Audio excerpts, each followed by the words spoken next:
ошол кезде интернет форумдарда жада калса кыргызча жаза алчумайсыз. Кыргыз тилинин ушул интернетте келечеги барбы? Колдонулабы? Ал бизге байланыштуу болот. ChatGPT жасалма акыл эс ошондой чыкты. Тилге, биздин тарыхыбызга таасир аябай чоң да. Манасты, Сметейди, Сейтекти канчалык деңгээлде кызыгып окуп атышат? Эч кимдер окубайт, чынын айткандачы. TikTok, Instagram ошолор эмеспи идеология? Манас эмес. Бизге идея керек да. Кыргыз болуу идеясы эмне? Манасы жок деле, Семетеи жок деле, жашай берем деген Бирок кызыгы ошону жакшы кино болуп тартып койсо бүтүнүгө тарап кетет да. тартып бер айланайын деш керек Манасты. Дагы деле ушу кыргызча сүйлөбөй атабыз. Айылда балдар кыргызча эмес орусча сүйлөп калып атышат да.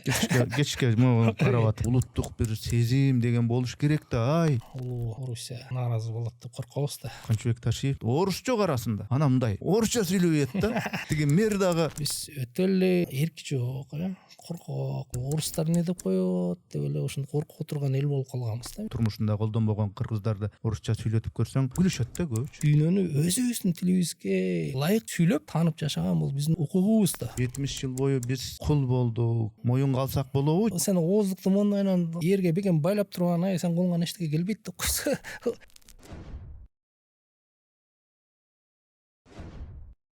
Урматтуу катталуучуларым, биз мамлекеттен же бир коммерциялык уюмдардан каржыланбайбыз.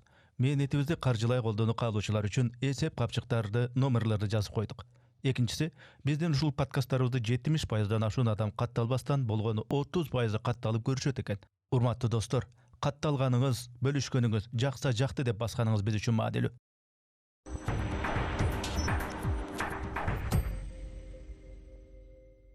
Ассаламу алейкум, урматтуу көрүүчүлөр, саламатсыздарбы, арбаңыздар.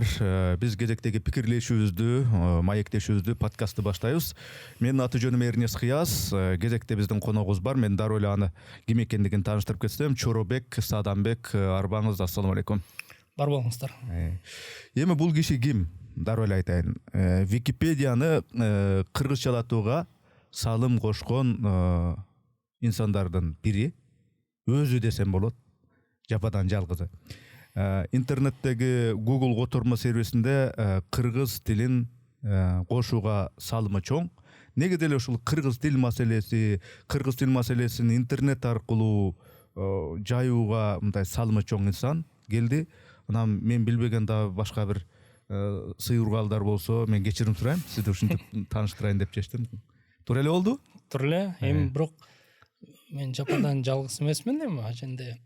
Бул комплимент. Иштегенде деле Google Translate'ке кыргыз тилин кошкондо деле көп кишилер менен иштештик. Көбүнесе жаштар болду. Ушу биздин кыргыз тилинде билим берген ошол эле Кыргыз Түрк Манас университети, берки мамлекеттик жана архитектура, курулуш университетинин студенттери Википедияга аябай чоң жардам беришкен да. Мен жендем баягы кыймылды, коомдоштукту уюштуруучу ошонун лидери катары баягы мен таанылып калат экенмин, бирок аженде көп кишинин иши болгон. Бирок эми демилгечиси сиз да. Ооба, андай болду. Ошол Википедияны, Google Translate, Google котормону баягы дагы эле ошо кыргызчалаштыруу багытында дагы эле өнүктүрүп атасызбы? Өнүгүү жолундабы же бул мындай изге салып койдуңуз, азыр башка нерселер менен алексизби? Эми Google Translate айталы биринчи, аны баягы кыргыз тили ичине кирип, баягы баштап которгондо котормо сапаты начар да. Андан кийин мисалы үчүн биз 2017 да канча миң макаланы англисче Википедиядан алып, которуп кыргызча Википедияга кошуп, анан ошол тексттерди баягы сап кылып бириктирип, анан кийин да Google Translate'ке дагы бергенбиз да, котормолордун сапатын жакшыртуу боюнча. Андан кийинчерээк Google өзү ошол жанагы жасалма интеллектти азыр айтып атабыз. Эми ал кезде жана machine learning деп койчу, машинени үйрөтүү аркылуу ошол жакшыртуу тилдердин арасына киргизип баштаган да. Анан ошо менен андан кийин мындай баягы чоң проект кылып биз жеке салым кошкон жокпуз, бирок баягы котормо менен көп иштегендиктен бир нерселерди которуп оңдой кетиш керек болгон учурда мен баягы жеке өзүмдүн ишим катары оңдоп кетип жүрөм. Википедияга болсо эми көп жыл болуп калды. 4төн ашты го, 5 жылдай болуп калды. Мындай чоң долбоор кылган жокпуз, бирок баягы өзүм жеке жаран катары, мисалы үчүн бирөө жөнүндө, бир нерсе жөнүндө макала жазып коюш керек болсо, жазып коюп, толуктап, оңдоп коюп жүрөм. Бул баягы катардагы Википедиячы катары да. Акыркы вот жылдары 20-жылы 20-24 журналистикада иштеп калдым. BBC Кыргыз кызматында андан Али Токтакунов менен медиа хабта иштештик. Анан азыр ошол башында өзүбүз түптөгөн кызматтардын бири бул онлайн сөздүк, кыргыз тилинин эң чоң онлайн сөздүгү болгон Эл сөздүк. Ошо менен алекпиз, ошонун майда чүйдө долбоорлору бар. Ошо менен иштеп атабыз азыр. Жалпак сөз менен айтканда, урматтуу катталуучулар, бул баягы кыргыз тилди өнүктүрүш керек, кайда карап атабыз деген бир кургак сөз менен эмес, мына азыркы замандын тили болгон ушул интернет аркылуу кыргыз тилин жайуу аракетин көргөн бир демилгечилердин бири десек болот да, сиздерче. Эми мында ар бир идеяны баштаганда мындай балким акча керек болгондор, техникалык ресурс, адам ресурсу ошол керек болдубу же мындай бекер кылдыңарбы бүт баарын эле? Бекер башында албетте мен өзүмдүн акчама баштадым, бирок 1 жылдан ашпай акчам түгөндү. Анан Сорос фондуна барсак, жеке кишилер менен иштешпейбиз, бейөкмөт уюм керек дейт. Макулдуу, анан 2010-жылы ошо биздин мурас деген коомдук фонд түптөгөм. Ошол коомдук фонд менен биз дале иштеп келатабыз да. Былтыр деле мисалы үчүн проектлерибиз болду. Мындайча айтканда, биз ошо өзүбүз кылгыбыз келген ишти жылдырыш үчүн өз алдыбызча бир идея ойлоп табабыз, ага анан баягы проект кылып жазабыз, анан ошондой долбоорлорго акча берип колдоочулар болсо, ошолорго жөнөтөбүз. Анан арасынан колдогондор чыкса, ошолор аркылуу биз долбоорлорубузду ишке ашырып келебиз да. Жалпысынан айтканда. Максат түшүнүктүү. Кыргыз тилин заманбап ушул интернет аркылуу өнүктүрүү. Түшүнүктүү. Бирок ар иште мындай кызыкчылык болот да. Сиздин жеке ушу Жоробек Садамбектин жеке кызыкчылыгы эмнеде? Руханий, материалдык. Эми бирден ашык го дейм да, ал себептерчи. Мага ушул суроо берилгенде бирде мындай жооп берем, бирде мындай жооп берем, анан кийин ойлонуп көрсөм, негизи бирден ашык экен да. Эми жалпылап айтсак мындай болду да. Интернет айдыңына мен ушу 99-жылдардан баштап аралаша баштадым. 2000-жылдары азыркы жанагы бизде Элкат деген компанияга ошондо маркетинг кызматын жетектеп 5 жыл иштедим.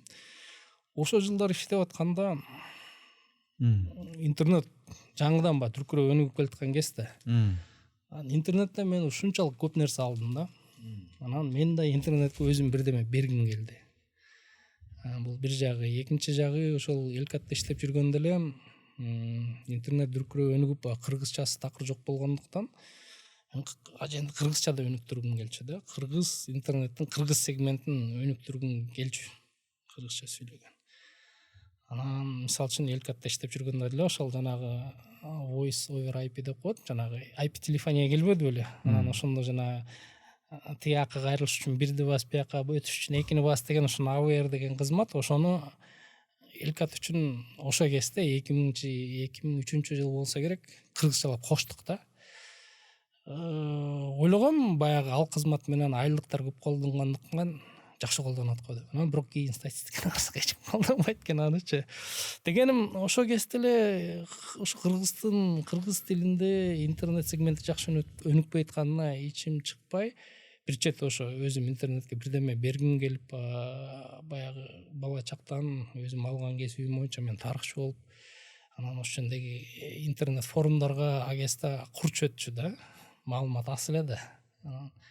Тил боюнча, тарых боюнча аябай көп катышчубуз. Эми агесте мындай эле да.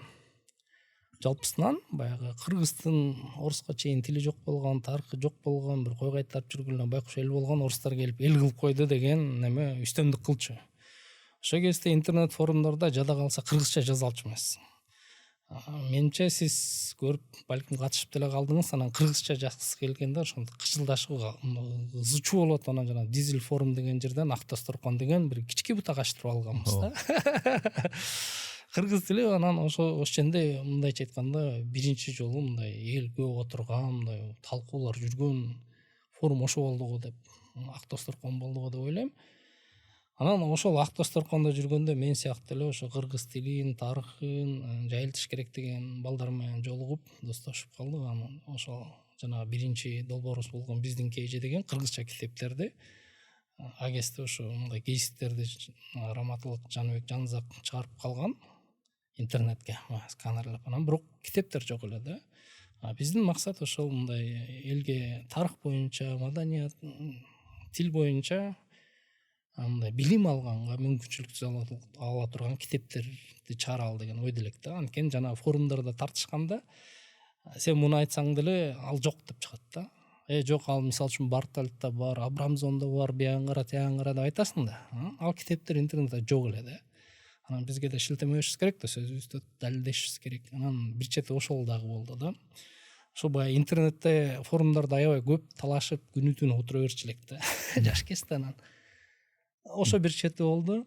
Анан ошо негизгиси ошо баягы ошо кыргыз тили деле бирдемеге жарайт деген оюбуз ошо баягы төп келип бир 3-4 бала болуп коем китептерди сканерден өткөзүп чыгарып баштайлы деп анан ошо биздин KG'ни баштаганбыз. Баштаганда боло жүргөндө Манас эпосунан баштап сканерлеп, анан Абрамзон, Бартальт, анака мунака болуп 2011-жылы ошол долбоорубузду Сорос фонду колдоп берди. Анан ошо менен алар ошо учурунда 100дөн ашык мурун кыргызчасы жок, бирок кыргыз тарыхы, жазуусу, маданияты үчүн абдан маанилүү китептерди котортуп жана Чынара Жакыпова эже чыгарткан. Ошол китептердин авторлук укуктары кимиси уруксат берсе, биз ошонун баарын сканерден өткөзүп интернетке чыгардык. Ошо менен биринчи чоң долбоорубуз биздин KG китепканасы, ал жана өзүм акчама баштадым деген ошо. Биз негизи 2009-жылы отуруп сканерден өткөзүп баштаганбыз да. Ошо жалпылап айтсак, ошол кандайдыр бир ичибизде патриоттук сезим бар эле. Бир чети ошо интернеттин өнүгүп келатканы мага аябай шык берди да. Мен өзүм мурун ойлоп көрбөгөндөй бир маалыматка ээ болдум да. Анан ошондой эле маалымат кыргыздар жөнүндө башкалар деле ээ болсун деген ойдо ошо интернетке бирдеме бергим келди. Ошо менен мындай баары чогулуп келип түрткү болуп ошо менен башталып кетти да. Эми мындай деп ойлобойсузбу? Ошол бул идеяны негизи баштап атканда жаштык максимализм менен кыргыз тилин өнүктүрүш керек. Эмне үчүн ушул интернетти кыргызчалатууга болбосун? Кыргыздардын дагы өзүнүн жолу болуш керек интернетте деген максимализм болгондур. Азыр эми аны муну көрдүңүз, ысык суукту көрдүңүз, реалдуулукту көрдүңүз дегендей. Анан эми ушул жашка келгенде ушул кыргыз тилинин ушул интернетте келечеги барбы негизи? Кийинчерээк баары англисче, анан баягы глобализация болуп анан 2-3 тилде эле сүйлөп анан сиз мындай курбекер эле аракет кылып аткан жоксузбу мындай келечекте? 2-3 тилден ашыгыраак болот го, бирок баягы ошол Бириккен Улуттар уюмунун тизмесине там 200гө чукул тил жоголот деген божомол бар эле да. Эми менче ал божомол бир чети күчтөндү. Анткени азыр интернеттин өнүгүшү мындан ары жасалма интеллектке көз караштуу болуп калып атат, байланыштуу болупчу. Көз каранды.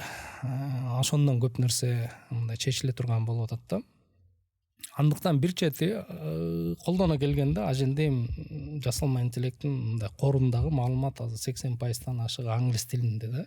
Биз аны менен баарлашканда ал болгону бизге которуп берет ары беричи.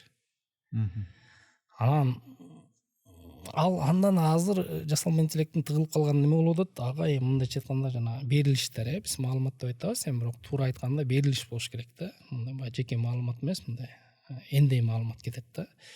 Ошо берилиштер жетпей атат. Мындан ары үйрөткөнгөчү. Анан эми азыркы кезде англис тилиндеги маалымат 80% болсо, берилиш жетпейт. Анан берилиштер дагы көбөйткөндө эми ошол жасалма интеллекттин корундагы кыргыз тилиндеги маалымат берилиштер 1%га жетпейт, билбейм. Анан ошондо өзүңүз ойлоп көрсөңүз, биздин шансыбыз дагы канча азайды. Бул бир чети. Экинчи четинен анын ошо баягы биздин сүйлөгөндөрүбүздү мындай сактап коюуга мүмкүнчүлүгү чоң да. Ал жагынан алганда сакталып калуу дагы мүмкүнчүлүгү жакшырды да. Анан ал чын эле жоголуп кетеби же калып калабы, колдонулабы, ал бизге байланыштуу го дейм да. Анткени биз эгер аны колдонсок, улам көбөйтсөк, Албетте анын мындайча айтканда кыргыз тилинин башка майда тилдердей эле келечекте калып колдонуу келечеги мүмкүнчүлүгү артат. А эгер биз аны колдонбой койсок, албетте ал эртең эле колдонулбай калат. Ошону айтам да, рынокто деле бир товар чыгарсаң, аны сатып алгандар көбөйсө дагы түрлөп чыгара баштайсың товарларды. Анан ушул өзүңүз айткандай ChatGPT жасалма акыл эс деп коебузбу, ошондой чыкты. Интернет өнүгүп атат, технология өнүгүп атат. Анан адамдар барган сайын баягы кыска нерселерге качыра баштады. Узун талдап, анализ кылып отурганга убактысы жок дегендей. Анан сиздердин ошол продуктуңарга негизи мындай талап жогорулап атабы негизи? Билбейм, айта албайм. Кандай десем, мисалы үчүн биздин эл сөздүккө болгон кишилердин саны, кирип турган кишилердин саны акыркы 3-4 жылы бир калыпта да. Бир калыпта. Күнүнө Ылдый да эмес, өйдө да эмес. Өйдөлөгөн жок, кебетелеси кичинекей. Мисалы үчүн мурун 2,5-3 миң киши кирип жүргөн болсо күнүнө, азыр эми балким 3,5 кээде 4 да. Мындайча айтканда көп жылдан бери мындай чоң өзгөрүш жок. Киши бир ылдый кетет, бир өйдө кетет, мындай бир кайсы бир калыпта 2,5-4,5 тегерегинде жүрөт да. Женде мындай болуп атпайбы? Сиздин деле эсиңизде болсо керек. 2000 жылдары ошол интернет, компьютер жаңы келип, анан жана сан ариптештирүү деген сөз жаңыдан чыгып аткан кезде көп айтылчу да ошо сөзчү. Бул диджитал, сан ариптөө орунда силер 1 жыл артка калганыңар, жөнөкөй жашоодон 10 жыл артка калганга тете деп келген, ар жак бер жактан келген эксперттер көп айтчу да. Анан ошон үчүн артта калбаш үчүн аракет кылыш керек деп. Ошол кезде айтылчу да. Биз угуп коюп жүрдүк, бирок чын-чынында мындай жөндөө деле аракет көрбөдүк да. Анан ошол нерсенин ошол биз бул дүйнөдө, диджитал сан арип дүйнөдө аракет кылбаганыбыздын натыйжасы кандай болорун мына азыр көрүп атабыз да. Мына мен котормочу катары эми өткөндө айтсам казак туугандарга аябай тарап кетиптир, аларга жаккан окшойт. Бирок чындыгы ушундай болуп атат да. Мен котормочу катары айтсам, биз котормо кылганда мен эми негизи Google Translate көбүрөөк колдоном. Мен ChatGPT-сын деле колдонуп көргөм. Көп киши айтат, ChatGPT жакшы которот деп, бирок чын-чынында ал мындай кичике бир текст которсоң жакшы которушу мүмкүн. Чоңураак текст алсаң анын мээси айланып калат да. Анан мындайча айтканда мен үчүн мындай автоматтык котормонун стандарты бул Google Translate да. Анан мен байкаганым ушундай болду, былтыр күздө мурун Google Translate'те мисалы үчүн казакча сөздөр жок эле да. ChatGPT аралаштырчу, Google Translate аралаштырчу эмес. Анан биздин долбоорубуз бүткүчө бир 4 айдын ичинде анда кадимкидей байкала баштады да. Google Translate'те дагы казакча сөздөр көбөйө баштады. Сен англисчеден кыргызчага которуп атасың. Мурун кыргызча сөз чыгып аткан жерде азыр казакчасы чыгып калып атат да. Эмнеге мындай болот дегенде, аженде мисалы үчүн ошол Назарбаев университети долбоор кылышкан. Анан негизи ChatGPT-лар деле өздөрү деле түшүндүрүп айтканда ушундай да, аженде теория мындай. Мисалы үчүн биз тууган тилдербиз да, түрк тилдеричи. Анан биздин тилдердин корпусу түзүлөт. Мисалы үчүн Назарбаев университети ошону түзгөн. Анан аженде изилдегенде мындай жыйынтыкка келишкен, ошо эгер бир тилде котормосу жок болсо, эң жакшысы ошол тууган тилдерден ошонун баягы синонимин, мындайча аналогун алып, ошону которуп берген туура болот депчи.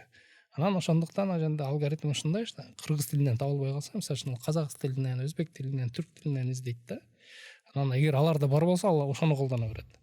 Анан биз аны байкабай эле окей деп эле колдоно берсек, бул туура эле экен дейт да. Анан ошо менен кыргызча жана казакчаны кошуп, улам көбөйүп бараткан ошондон да. Бул эмнеден кабар берип атат? Бул ошол бизде 10 жыл мурун, 20 жыл мурун силер деген могул багытта иштерден артта калып калганыңар, кийин кесепети чоң болот деген сөздү биз мындай маани берген эмеспиз да. Эми сиз деле билсеңиз керек, мисалы үчүн казак тилине мамлекеттик тил катары өнүктүрүү, анын сөздүктөрүн түзүү, корулорун түзүү боюнча мен билгени бир 15-20 жылдан бери мындайча алгылыктуу иштер дайым болуп келет да, жерде үзүлүп калбайт.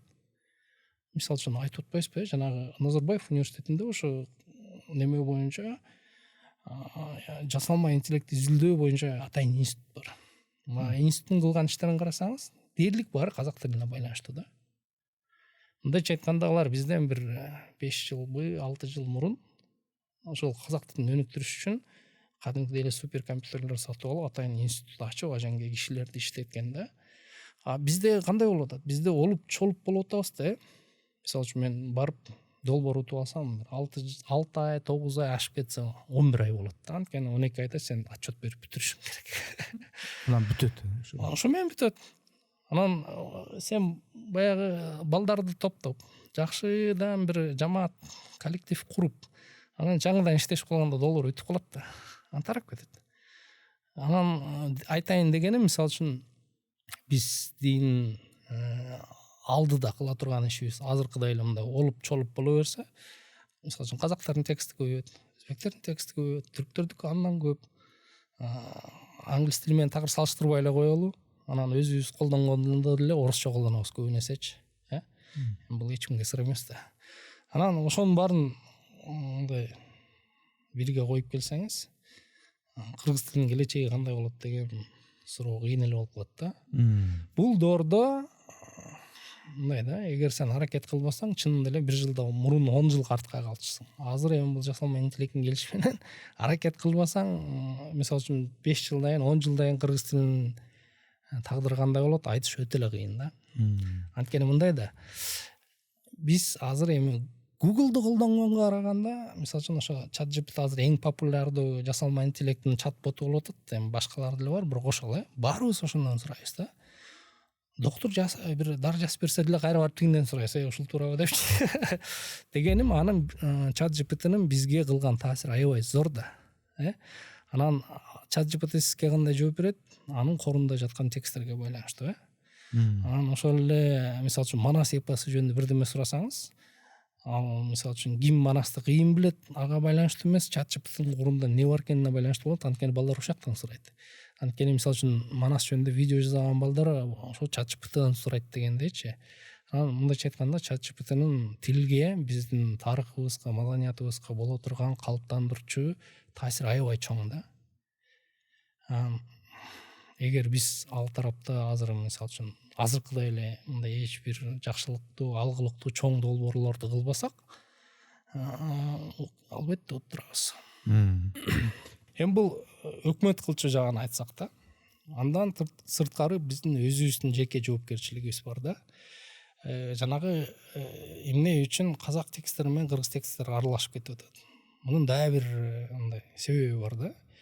Бизде билесиз, жанагы кыргызча немеге, баскыч тактага кыргыздын 3 тамгасы кошулбай көпкө чейин маселе болгон да. Жана эң тамгалары. Анан ошол нерселер кийин компьютерге киргенде да маселе болду да. Мисалы үчүн жана немелер менен, MacBook'тар менен иштегендер, iPhone'дор менен иштегендер күтүп отурбай казакча неме колдонуп башташты да тамгалардычы. Анан системага ал ушундай да, сиз деген кыргызча жазып атасыз, казакча тамганы колдонупчу, бирок сиз системага белгилеп берип атасыз да, бул казакча текст депчи. Сиз казакча баскычты колдонгондо, тамгаларды колдонгондо система үчүн ал казакча текст да. Кыргызча жазып атсаңыз деле. Анан кайра эле сиз жанагы орусча баскыч тамганы коюп алып кыргызча терип атсаңыз, алар үчүн бул деле орусча текст. Кыргызча эмес да. Анан корго барып жазылганда ал жана разметка деп коесуз, белгилөөдө, белгилөөсүндө турат, бул баягы орус тамгасы менен орус тилинде терилди деген текст да.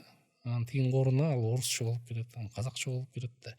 Ошон үчүн жана казакча менен кыргызчанын аралашып кетип аткан дагы бир себеби ошо биздин өзүбүздөн да, биз өзүбүз деле ошо жеке жаран катары көбүн учурда мен билем, өзгөчө iPhone колдонгондор казакча тамга колдонушат да. Билбестиктен болсо деле. Анан бирок ошол системага барып түшкөндө чыгып атат, анан кийин ошол жанагы казакча текст менен кыргыздын текстин аралашып кеткенишине дагы бир себеп ошо да. Биз өзүбүздүн тексттерибизди кыргыз тилиндеги текст деп белгилебей, бул казак тилиндеги текст деп берип атабыз да. Анан системага айырмасы жок да, ал ичинен карайт. Могул казакча жазылыптыр, ушченде моундай которулуптур дейт да. Анан сиздин текстти казакча катары карап атат да. Анан кийин казакчанын ичинде ушул мисалы үчүн сөздүн эң көп колдонулган варианты баягы сиз жазган эмес, казакча варианты болуп калат. Анан ошону алып туруп сиздин текстке кошуп берип коет да. Бул жагынан алганда биздин өзүбүздүн да жеке жарандарындагы мындай бир кичине да болсо неме жоопкерчилиги бар да. Биз ошол мүмкүн болушунча кыргызча текст бергенде ыңгайсыз болобу, ыңгайлуу болобу, ошо компьютерден болобу, смартфондон болобу, тергичти кыргызчага алмаштырып алган териш керек да. Сиздер мына Манасты, Семетейди, Сейтекти ушул интернетке киргизип, ушундай демилге кылып, ушу жакшы иш жасадыңар. Анан эми ошол кыргыздар, эми кыргыздан башка киши окуйт да эми аны. Манасты, Семетейди, Сейтекти канчалык деңгээлде ушунчалык эле кызыгып окуп атышат? Эми мен таң калгам, эч кимдер окубайт, чынын айткандачы. Биз канча көп китеп сканерден өткөзүп киргиздик, мындай дүңк этип тим эле жарылып окулган, бул сыңган кылыч болгон да. Сыңган кылыч чыкканда прям жарылып кеткен да. Мисалы үчүн башка китептер там 1,5–4 миң, 5 миңден окулса, ал биринчи күндө 5 миңден ашып кеткен да. Башка канча миң жолу жүктөп алды, эсимде жок да. Жарылган да. Манасты болсо баарыбыз эле айтабыз, бирок баардык эле классикалык чыгармалардын тагдыры ушундай дейт, баары айтат, бирок аз киши окуйт да. Бизде деле ошондой эле болгон. Биз кыргызды сактап калган дагы бир жолдордун бири бул идеология деп жүрүшөт да. Анан идеология дегенде кайра эле ушул Манас, Семетей, Сейтек эске түшөт. Анан чындап эле бул Манас кыргызга идеология болуп бере алабы, же бүгүнкү күндө чындап айтканда ошол эле мына мен колдонуп аткан ушул нерсе күндөлүк турмушта тиги телефон, колдонуп аткан ушул Facebook, соц тармактар, TikTok, эмнени көп колдонот ошолор, Instagram, ошолор эмеспи идеология? Манас эмес. Эми жашоо чындыгы ошондой болуп калат да. Сиз канча кыйкырып айткан менен, бирок сиз өзүңүз күнүгө мисалы үчүн Манастын таасирин канча жолу көрүп колдоносуз? Менимче балким бир айда бир Манаска кайрылсаңыз жакшы да. Эми турмуш чындыгы ушундай да. Анан биз деген менимче мындай да, идеология деген сөздүн өзү туура эмес да. Анткени идеологияны бул мамлекет өзүнүн кызыкчылыгын алга сүрөө үчүн атайын бир максатта колдонот да. Бул мамлекет чыгара турган пропаганда сыяктуу эле иш да. Бизге идея керек да. Мисалы үчүн кыргыз болуу идеясы эмне?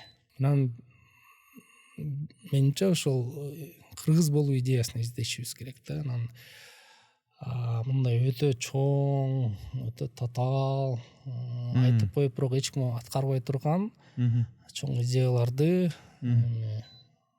башыбызга көтөрүлө жүрөбүз да, Советтер Союзунан бери элечи. Бирок алар чынында бирде жолу ишке ашкан жок да. Мына эгемен кыргыз мамлекети болгондо эле канча жолу мындай стратегиялык чоң концепциялар жазылды. Канчасы ишке ашты. Кагаз эле калып кетти. Анан мындай да, эми биз Манасты айта берсек, концепция жаза берсек боло берет. Турмуш чындыгында ал канчалык колдонулат? Мисалы үчүн биз баягы концепция жөнүндө айтып көргөн кишилер баарыбыз эле улуу жаштабыз да. Мына мен өзүм жаш жигит эле, мен деле мына 50ге келип калдым да. Анан мен көп нерсе жаштарга карайм да. Алар эмне менен оокат кылып атышат? Алардын кызыкчылыгы эмнеде? Алардын келечеги эмнеде? Мисалы үчүн мындай суроо да, биз аларга Манасты жакшы үйрөтүп койсок, алар ушул мындай ааламдашып келаткан, кичирейип келаткан, глобалдашып келаткан дүйнөдө ордун тапканга жардам береби? Чоң жардам береби? Менимче кыйын маселе да. Анткени ооба, немени баягы иденттүүлүктү, өзүбүздүн маданиятыбызды, тарыхыбызды, тамырыбызды сактап калганга дайым аракет кылышыбыз керек.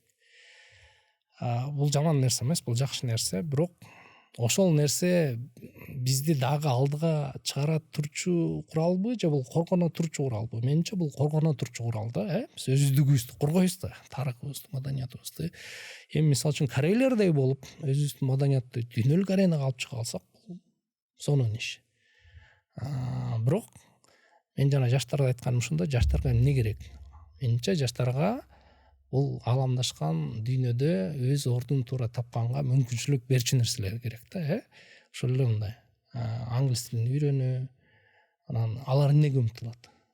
Жана жаштар Z-Moon деп атабыз, андан кийинкиси да чыгып атат. Алар бизге окшоп тытынып иштегенди, өзүн курмандыкка чалганды жактырышпайт. Алардын баалуулуктары такыр бөлөк. Аларга мындайча айтканда бир сапаттуу жашоо керек да. Жашоонун сапаты жакшы болуш керек. Комфорт. Эми биз Советтер Союзунун идеологиясы менен өскөн кишилербиз. Бизге мындай баары бир кан менен, тер менен келиш керек да, бир кырчылдашкан уруш менен. Жашоо азыр андай болбой калды да. Анан дегеним алдыга кете турган кыргыз болуу идеясын эми биз эмес, ошо жаш муун тандап ошолор аныкташ керек го деген ойдомун да. Демек бул манас, кыргыз тил деген өзү менен алар канчалык деңгээлде бул нерселерден маанилүү экендигин түшүнгөндүгүндө, Эми дүйнөнүн бардык эле өлкөсүн алсаңыз, дүйнөнүн бардык өлкөлөрүндө эле дээрлик бардык дейинчи, ар бир улут, ар бир өлкө өздөрү барктап, өздөрү ыйык көрүп, аябай сактап жүргөн элдик баатырлары бар, жомоктору бар.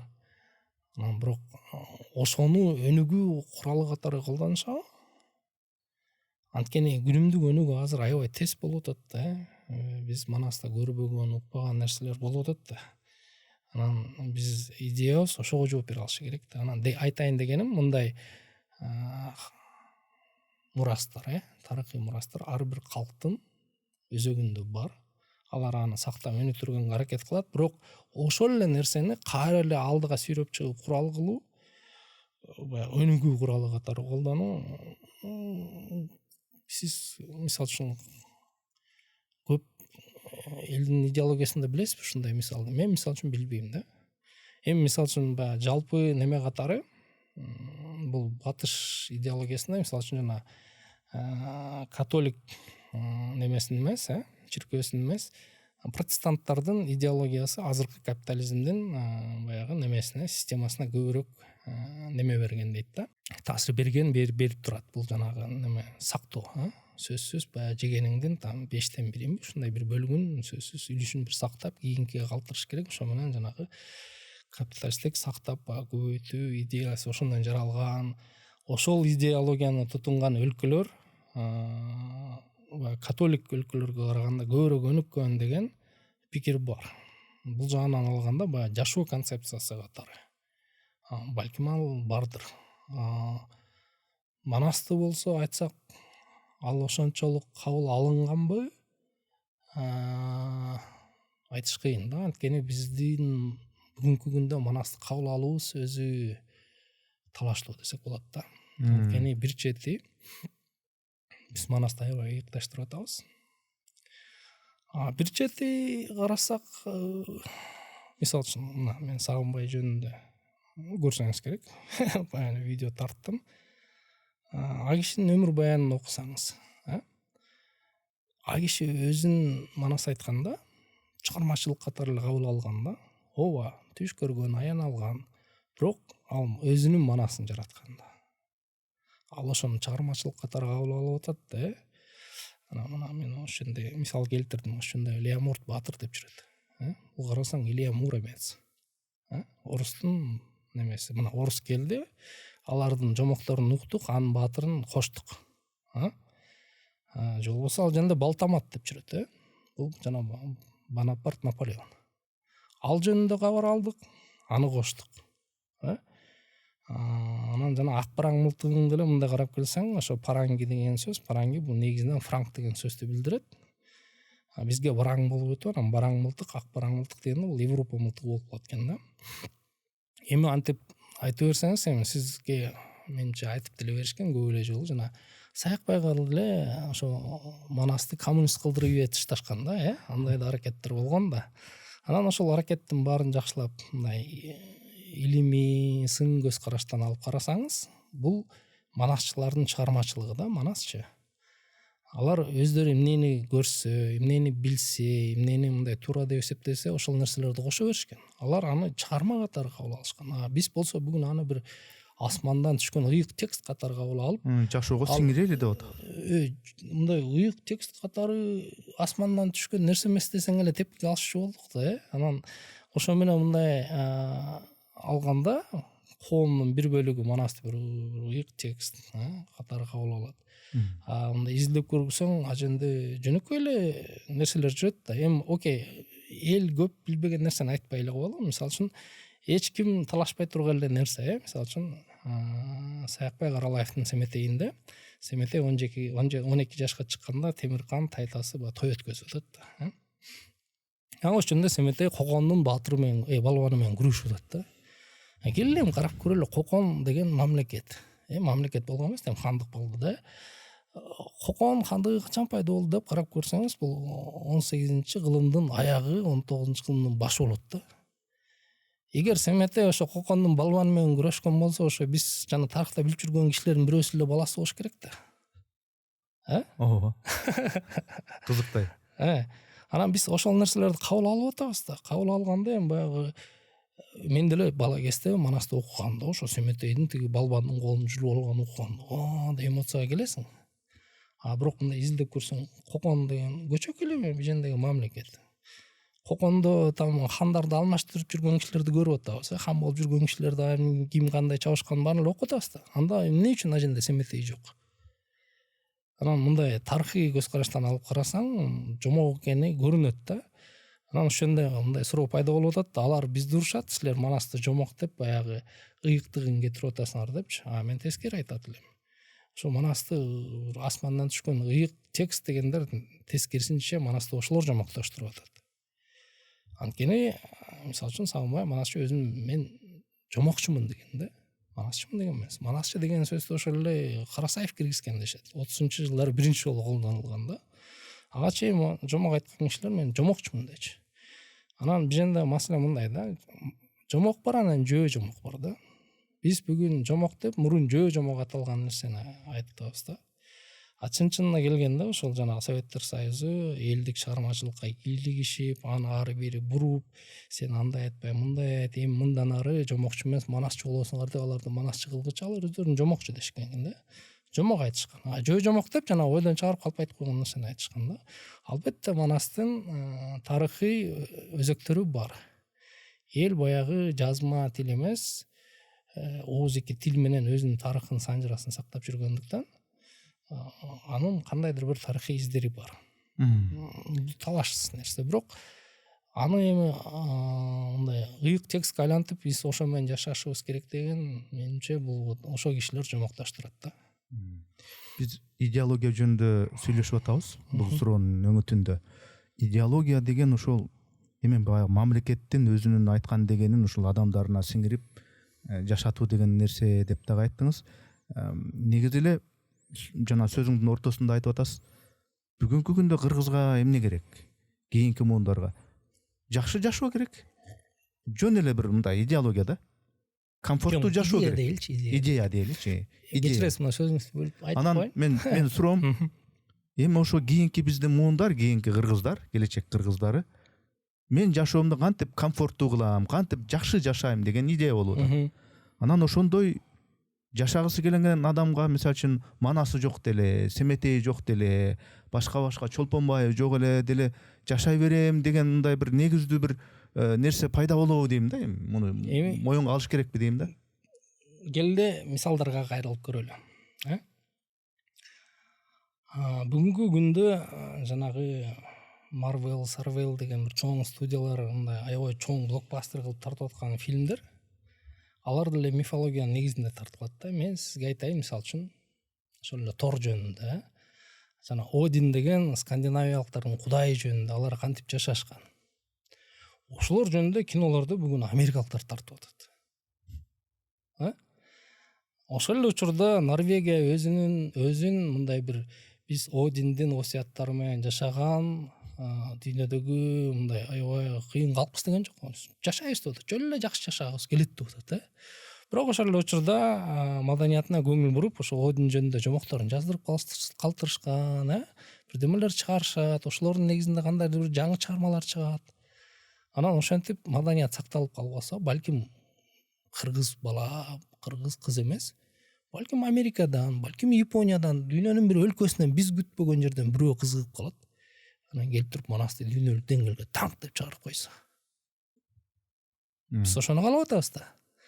Бирок мындайча айтканда биз мындай өзүбүз коруп жатып албайлычы, ошол баягы мурасыбызды дүйнөгө алып чыгып берсек, карагылачы, мындай сонун бир сюжеттер бар десең, бирөө кызыгып ошону жакшы кино кылып тартып койсо, бүт дүйнөгө тарап кетет да. мына ошол жаңы Толкиендин эле чыгармалары аркылуу кино тартылды. Новая Зеландия дүңүп кетти да, дүйнөдө мындай туристтик меккеге айланып кетти да. Мындай көркөм чыгарманын күчү аябай күчтүү да, бүт дүйнөнү өзүнө мындай буруп кое алат да. Анан ошондой бүгүнкү күндө мисалы үчүн Кыргызстан манас бар экенин дүйнөгө билдириш үчүн ошол деңгээлдеги кино тартыш керек. Ошол деңгээлдеги бир сериал, аниме бирдеме пайда болуш керек да. Ал эми аны сөзсүз эле кыргыздар кылыш керекпи? Менимче жок. Биз аны дүйнөгө ачык кылып берсек, биз ошо жана дүйнө жараны болгонубуз, атуулуу болгонубуз ошол да, биз өзүбүздүн маданиятыбызды аларга ачык беребиз. Ошол эле учурда биз Американыкын деле, биз Скандинавияныкын деле, Жапондордун деле синтоизмдеги баатырларын, мифтерин колдонуп бирдеме жаратсак болот. Алар бизге тыюу салган жок да. Ошо айтайын дегеним, идея биз дүйнө жараны болуп, ошол азыркы жанагы жыргал жашоо куруп аткан дүйнөгө кошула берсек, биздин маданиятыбыз өзүнөн өзү жоголуп кетпейт. Туурабы? Демек, Манасты ким тартам десе, ошол менеджментти жакшы түшүнгөн, ошонун акчасы бар, техникалык мүмкүнчүлүгү бар, эптеп зымды туташтырып бирдеме тартам дебеген тарап болсо, тартып айланайын деш керек Манасты. Анткени бүгүнкү күндө мындай дүйнөлүк деңгээлге чыгарып тартала турган компаниялардын саны чектелүү эле да. Андай долбоорго кол коюп мен тартам деген режиссерлордун деле саны чектелүү. Өзүбүз деле тарта берсек боло берет. Аны эч ким кой дебейт. Бирок айтайын дегеним, биз Манасты сактап калыш үчүн сөзсүз эле анын ой сааттары менен жашап, ошон үчүн биз бул жөнөкөй жакшы жашоодон баш тартканга мындай бири-бирине карамай каршы келбейт да. Жөндөй жана немени айтып коеюн дегем да. Сиз идеологияны айтып атпайсызбы? Идея бул өзү экөө бири-бирине карама каршы келген баалуулук концепциялары да. Дегенде мындай болот го. Идеология дегенде өкмөт сиз кандай жашаш керегиңизди аныктап атат да. Идея дегенде жеке жаран жыргап жашайт, мамлекет, өкмөт ошол жыргал жашоого шарт түзүп бериш үчүн кызматкер катары иштейт. Мисалы үчүн жана президент деген баягы бийлик боюнча алганда монарх эмес да. Монарх бул баягы мурун ушундай эсептелчү, бул Кудайдан берилген бийлик. Ал бизди бийлегенге, биздин үстүбүздөн бийлик жүргүзгөнгө укуктуу деп эсептелчү. Президент чындыгында бул шайланма бийлик. Биз ушул кишини шайлап атабыз. Бизге кызмат кылат, биздин өкмөттү, мамлекетти жылдырат. Тияка бияка. Ошон үчүн мына 5 жыл иштеп берсин, 7 жыл иштеп берсин деп шайлап атабыз да. Мындайча айтканда, азыркы жашоонун негизги өзүнүн идеясы, концепциясы киши жакшы жашаш керек, мамлекет ошо жакшы жашоого жардам бериш керек да. Тескерисинче эмес, жана идеология болгондо тескерисинче мамлекеттик кызыкчылыктар жеке кишинин кызыкчылыгынан, жыргал жашоосунан өйдө туруп, сен өзүңдүн жыргалчылыгыңды мамлекет үчүн курмандыкка чалышың керек да. Эми идеология темасынан тил темасына кайталы. Кыргыз тил мыйзамынын кабыл алынганына 30 жылдан ашты, 35-36 жыл болуп калды.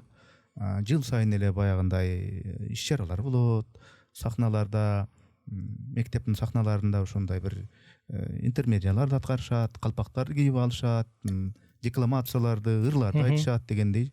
Анан бирок дагы деле ошо кыргызча сүйлөбөй атабыз деген маселе курч бойдон калат да. Эмне үчүн? Эми кайрыле. Эмнеки сүйлөшкөн сөзүбүзгө кайтабыз да.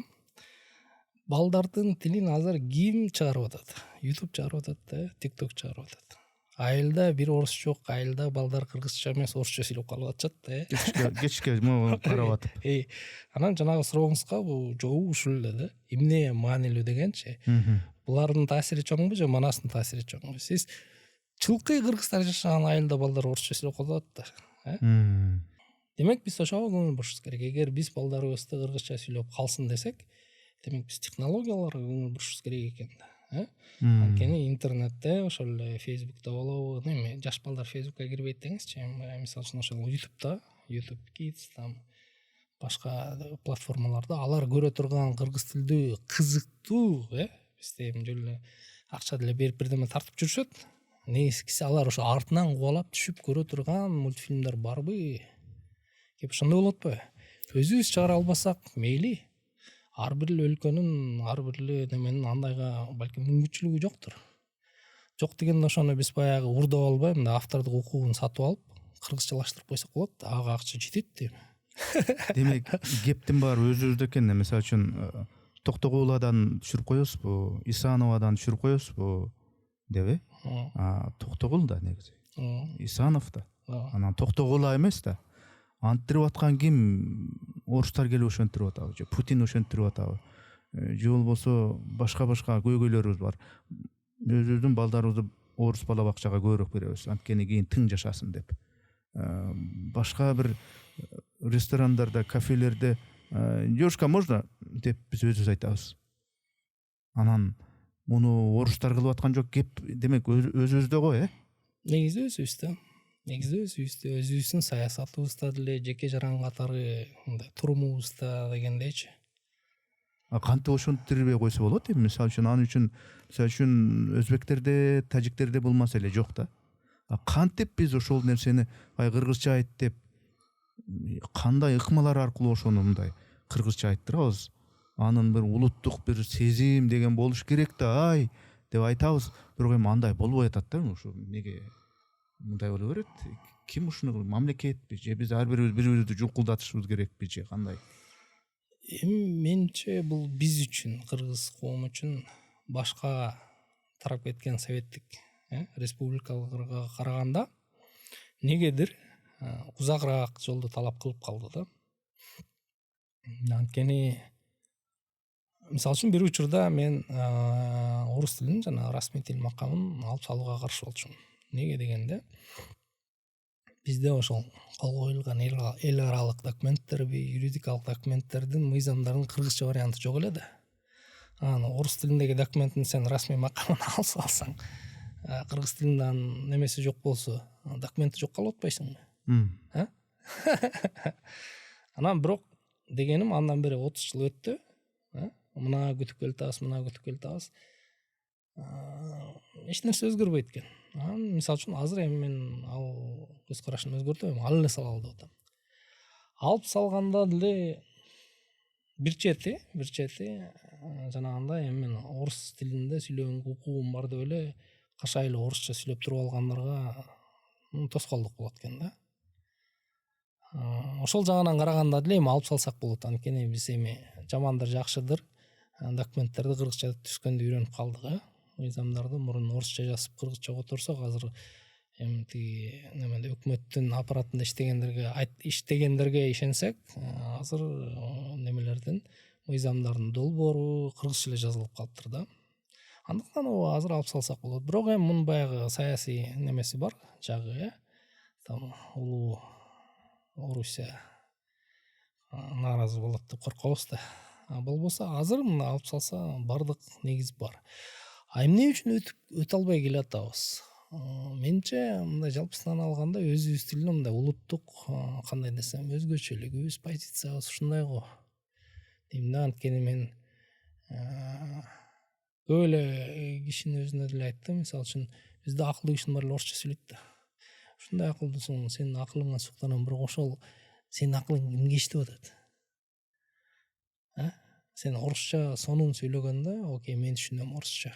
Анан бирок сенин ошол акылыңа зар болгон 70% айылда кыргыз түшүнбөй атпайбы? Чорбек мырза, мен ошону сурайын деп атам да, баягы орусча сүйлөп ийебиз го. Мына Канчыбек Ташиев мисалы үчүн кыргызча жакшы эле билет. Киргизден эмес. Оштун мэри кыргыз, кыргызча катырат, киргиз эмес. Бирок ошолор дагы мисалы үчүн ошолор дагы жанагындай жолугушууларга барганда кыргызча эле тарсылдап сүйлөйт да, анан айрым бир жерлерин бүт эле кыргыз турат, орус жок арасында. Анан мындай орусча сүйлөйт да. Тиги мэр дагы кыргызча сүйлөйт да, анан аягында мындай бир мындай баса белгилеп орусча сүйлөп коет да. Толтура кыргыздын арасында. Эми Эмнеге ушундай дейм да. Эми андан толук кете албайбыз го дейм да. Эми мындай да. Ар бир тил таптаза боюнча болбойт да. Ар бир тилге башка тилдердин таасири бар. Эми орус тилинин 100 жылдан ашык таасири мисалы алып таштай албайбыз, таптак элечи. Баары бир айрым сөздөр калат, айрым учурларда орусча сүйлөп ийебиз. Бирок маселе бул системалык түрдөбү? Система катары биз жана таптак тагуула деп сүйлөп атабызбы? же анда санда орусча сүйлөп койсо иштек болуп кетти дегенби. Кеп ошондого дейм да. Анткени системдик түрдө ошо биздин жанагы жаңы билимди ээ болгондор ошол орусча сүйлөгөнү, ошол билим кыргызга сиңбей атканы маселе да. Менимчечи. Биздин жанагы эл сөздүктү түзгөнүбүз деле, Google Translate'ке барганыбыз деле биз ушул маселени ушуягынан көргөнбүз да. Ошол жаңы билим кыргызга оңой сиңип кетсин депчи. Оңой сиңип кетиш үчүн автоматтык котормочу болуш керек. Шарт. Сен деген бирдемени кызыгып калдыңбы? Эми ону которуп берчи деп эч кимге жалдарбайсың. Бир кнопканы басасың. Сен анын таптак котормасы болбосо да маанисин түшүнүп аласың.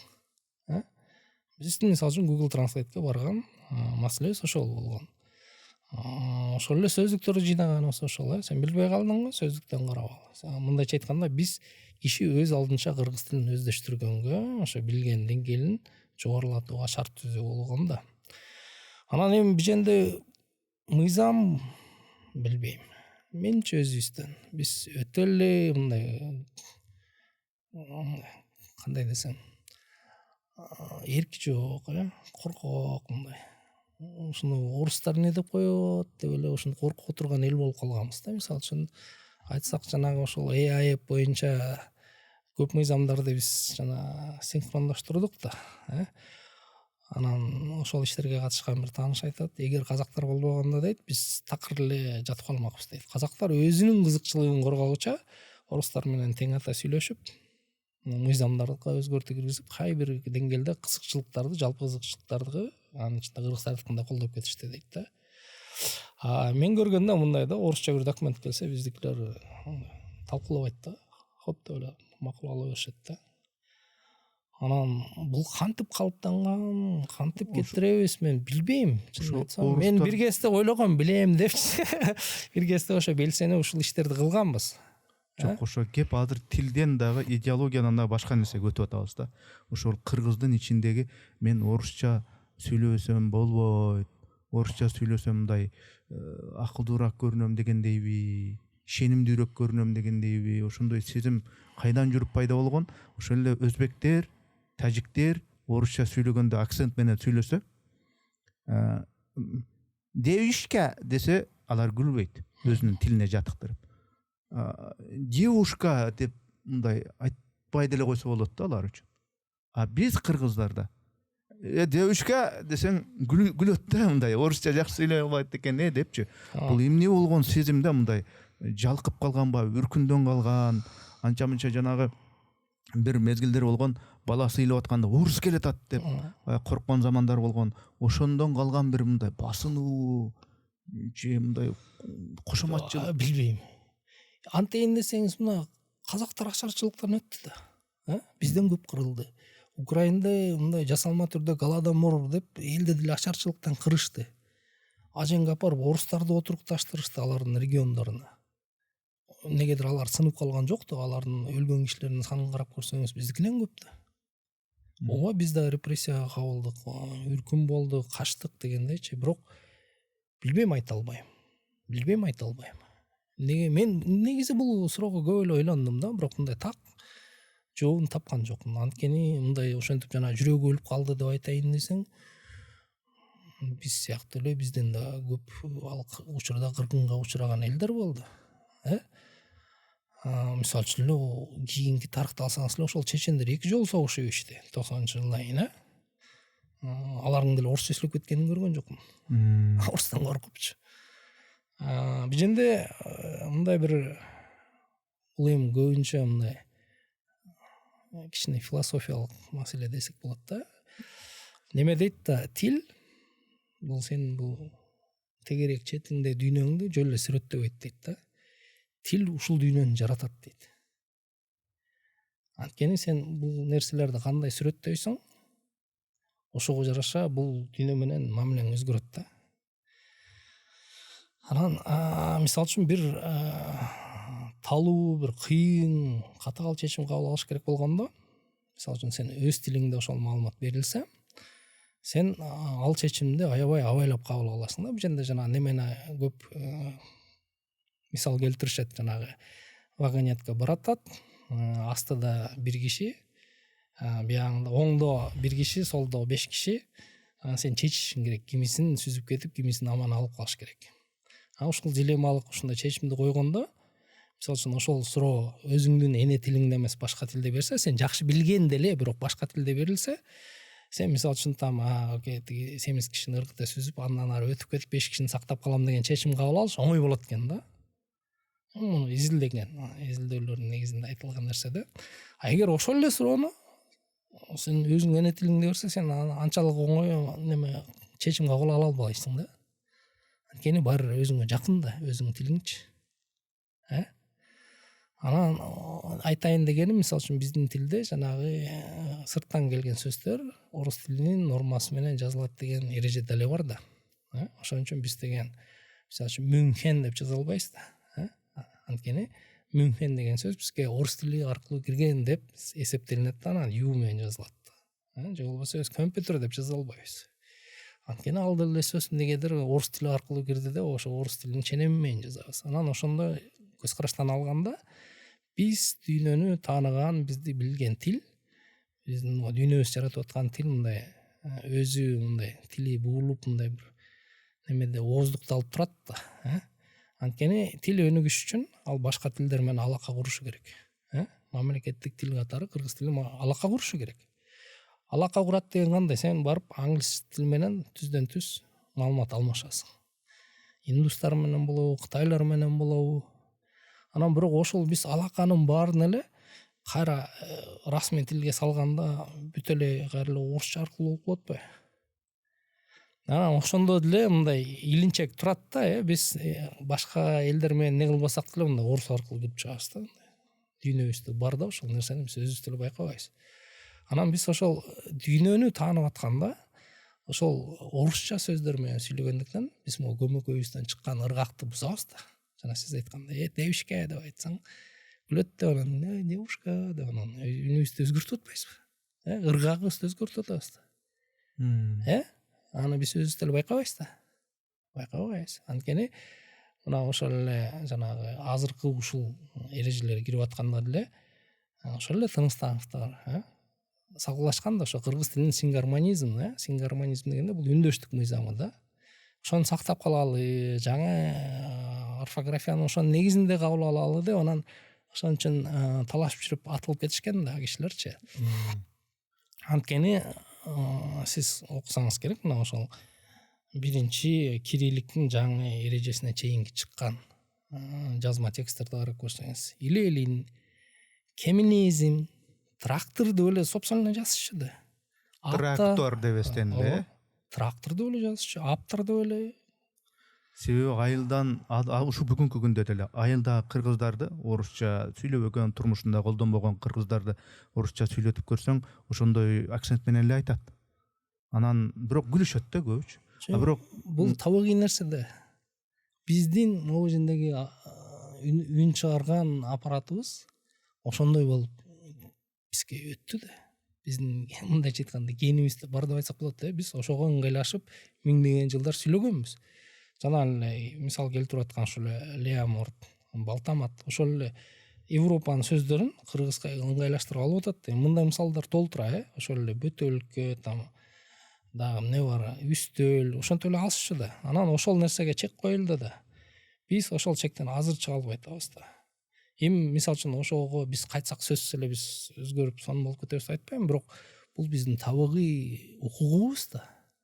Өзүбүздүн тилибизге жараша дүйнө менен алака түзүп, дүйнөнү өзүбүздүн тилибизге ылайык сүйлөп, таанып жашаган бул биздин укугубуз да.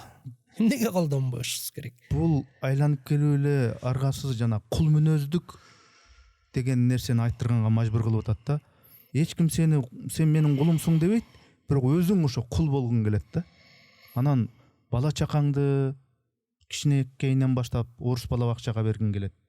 Мектепке орус тилди болсун, орусча жакшы сүйлөп өссүн дейсиң. Окуу жайга орусча китептер, мугалим тапшырма бергенде китептерди карасаң бүт орусча окуйсуң. Анан сиз айтып атпайсызбы? Адамга мында жакшы жашоо керек деп. Жакшы жашоо бизде ушу орус тилин билсең көбүрөөк жакшы жашайсың деген нерсени мындай кимдир бирөөбү же кайсы бир тараппы сиңдирип койгондой да. Сиңдирип койгон. Ал азыр деле колдоо алып атат да. Бизде мына ошо жумшак күч деп айтылып жүрөт да. Ал жумшак күч Американыкы бар, Кытайдыкы бар, Орустуку бар. Мына азыр жана парк ачышты, Евразия деген. Бекер парк. Анын максаты эми ал Евразия өзүнүн максатын айтып атат, ошол орус тилинин немесин кадыр баркын бишенде мындан арыда өнүктүрүп өстүрүү да. Менимче орус тили бизде аныс деле аябай кадыр баркта да. Кыргыз тилине жетишпей келет. Анан ошол маселени билбейм, мен жана айтып аткан сөзүм кайра эле азыр айтсак, аңгемебиз кайра ошо сөздүн башына барат да. Эгер биз ошону түшүнүп аткан болсок, эмне үчүн биз анда ошо мамлекеттик саясат кылбайбыз өз тилибизди өнүктүрүш үчүнчү? Окей, мамлекеттик саясат программалар канча жолу жазылды, айтылды кагаз ичинде, анан бирок мындай бир ыраттуу, мисалы үчүн казактардыкындай 5 жыл, 10 жыл мындай иштегенге мүмкүнчүлүк түзүлгөн жок да. Мен айтып атпайм, мисалы үчүн биз долбоор утуп алабыз. 1 жыл ичинде жанагы эле Википедиянын ошо 1 жылдык долбоорлор менен улам утуп атып өнүктүрдүк да. Анан 1 жыл ичинде сен жаңыдан команда түзүп, балдар менен жаңы иштешип калганда таратасың. Анан сен экинчи жолу долбоор жазып, сен кайрадан долбоор таап, анан аларды чакырсаң, алар башка жерге иштеп кеткен болот. Ал жаш балдар сени күтүп отура албайт. Айтайын дегеним, мындай бир ыраттуу иш кылыш керек да. Анан азыр мен бул маселени бул эмне дейбиз, мамлекеттик тил комиссияларынын келген жетекчилеринин дээрлик баарына эле жолугушам. Баарына эле айтам да, жанагы кыргыз тилин өнүктүрүү боюнча иштерди тендер менен кылган туура эмес. Мисалы үчүн мен тааныган жаш жигиттер кимиси ошо тендер утам деп 3-4 ай салпылдап жүрөт. Документ жоголтуп. Жүрбөйт. Анан тендер дегенде кайра эле бар, КТР утуп алат, анан дагы учкун утуп алат, бирдеме. Бул жол менен биз 30 жылдан бери эле келе атабыз да. Жыйынтыгын деле көрүп атабыз. Натыйжасын көрүп атабыз. Анан мындай болбойт экен, кел анда бир социалдык талап деп, гранттык негизге өтүш керек да. Ошондо мисалы үчүн, мага бир $100,000 беришсе, мен гранттык сынак өткөзүп, дагы бир 100 балага $1,000 бир немелерин, өздөрүнүн долбоорлорун ишке ашырганга мүмкүнчүлүк түзүп бере алат элем да. Атаандашуу деген нерсе пайда болот. Мыктынын мыктысы жазат, мыктынын мыктысы эмгек кылып жакшы продукт пайда болот. Ооба, бизде эми жанагы англис тилинде неме деп айтылат да, экосистема депчи. То есть бир иштин тегерегинде мына майда чүйдө сиз айткандай жанагындай бизнестер, кишилер, бир нерселер чогулуп, бир бизде кластер деп айтканды жакшы көрөт да, ошондой экосистема түзүлөт да. Ошол нерсе түзүлбөй келатат да. Эми тил комиссиянын экосистемасы ошо КТР, учкун, анан дагы китеп чыгарган ага эжейлер ошолор эле болуп атат да. Жалпысынанчы. Анан эми ошол жыйынтык бербей келатса өзгөртүш керек деп эле мен баарына эле айтып атам. Азыркы төрага деле айттым, ал киши деле макул көрдү, эми аракет кылып көрөбүз деп атат. Дегеним, айтып келаткан сөзүм ушу да, эгер биз бул маселени чечебиз десекчи, мамлекет чече албайт. 30 жылдан бери чече албады, эмне көрүнбөй атабы көзгө, коомду кошуш керек да. Коомду кошуш керек. Ошол эле мына жанагы өздөрү видео тартып, кыргыз тилинин эрежелерин жаздырып жүрүшөт, бирөө ыр жазып, поэма менен чыгып жүрөт, бирөө сизге окшоп аудио китептер жаздырып жүрөт. Ошо кишилердин тендерге катышканга укугу, мүмкүнчүлүгү, убактысы, каалоосу барбы? Жок да. Айтайын деген мынан, ошол эгер чын эле биз мамлекеттик программа кылабыз десек, мамлекет ошо тилди колдойм десе, мындай бир чоң программа түзүп туруп 5 жылдык кылып туруп иштеткиле деп берсе, тендерге чуркаба. Мен мисалы үчүн гранттык конкурс өткөзөм. Гранттык конкурс өткөзгөндө мага толтура документ жыйнаш кереги жок. Мага идеяңды жөнөт, бюджетиңди жөнөт. Мисалы үчүн аженда 5 киши, 7 киши чечип кабыл алабыз. Мисалы үчүн сизди чакырам. Анан дагы өзүм билген кишилерди чакырам. Анан ошол комиссия карап туруп эле чечип коет. Бул эми эч кандай сыр эмес да. Бизде жанагы гранттык конкурс өткөзгөн эл аралык долбоордун баары эле ошентип иштейт да. Билебиз да, кантип иштешерин, Ошондой кылып койсок. Ошондо мындай колго токторлук конкреттүү так иштер жасалмак. кички болсо да жазылмак да. Мындайча айтканда кички балким 100, балким 200 проект. Анан ошол Бирок проекти сапаттуу. жакшы болсо өлтүрүп салбай эмки жылы да 3 жыл, 4 жыл, 5 жыл колдой берсе сонун болот да. Мисалы үчүн биз азыр ойлоп атабыз да, мына кыргыз тилиндеги сөздүктүн баарын бир жерге бириктирип, анан аларды аннотация кылып чыксак, мисалы үчүн бул сөздүк там 67-жылы түзүлгөн. Демек, ошол корго кошкондо 67-жылкы сөздүк болгондуктан ошол кездеги кыргыз тили мондай болгон. Мисалы үчүн Сагынбайдын 100 жыл мурунку жаздырып калганда манас тили мондай болгон. 2000-жылдары такыр бөлөкчө сүйлөчүбүз, бүгүн такыр бөлөкчө сүйлөйбүз. Ошолорду көргөнгө деле ошол бизде мындай терминологияны которуу кандай өнүгүп атат, ошону көргөнгө деле неме керек да, бизге бир жалпы кор керек, анан тил корпусу деп коет. Мисалы үчүн ошондой корпус түзгөнгө какшап эле канча жылдан бери айтып келатабыз. Манас университети өз алдынча аракет кылды, дагы бирөөлөр өз аракет кылды, бирок мындай болот атпайбы, эми баягы Демилге жакшы. Сен ал Демилге менен жарым жыл, ашып кетсе 1 жыл жүрөсүң. Андан ары колдоо керек. Системдүү болбой калат. Ооба. Анан мындай жакшы корпус түзүш үчүн бир 5 жыл иштеш керек да. Анан аженде же жалаң эле программисттер, же жалаң эле агайлар эмес, бирге иштеш керек. Анан биздин көргөнүбүз азыр ушундай болот да, биз ошол айтып аткан оюм ушул болот да, сиз жана айтып атпайсызбы? Кайра эле жана идея маселесине келебиз да.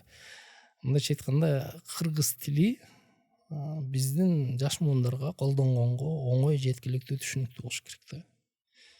Биз аны кантип жеткизе алабыз? Мына мисалы үчүн кечиресиздер, ошол биздин жанагы академик ага эжелер, алар илимий тармактагы кишилер, өзү үчүн кылышат, аларга да акча бериш керек, аларды да колдош керек. Бирок жанагы жаш балдардын тилин таба турган балдар алар эмес да.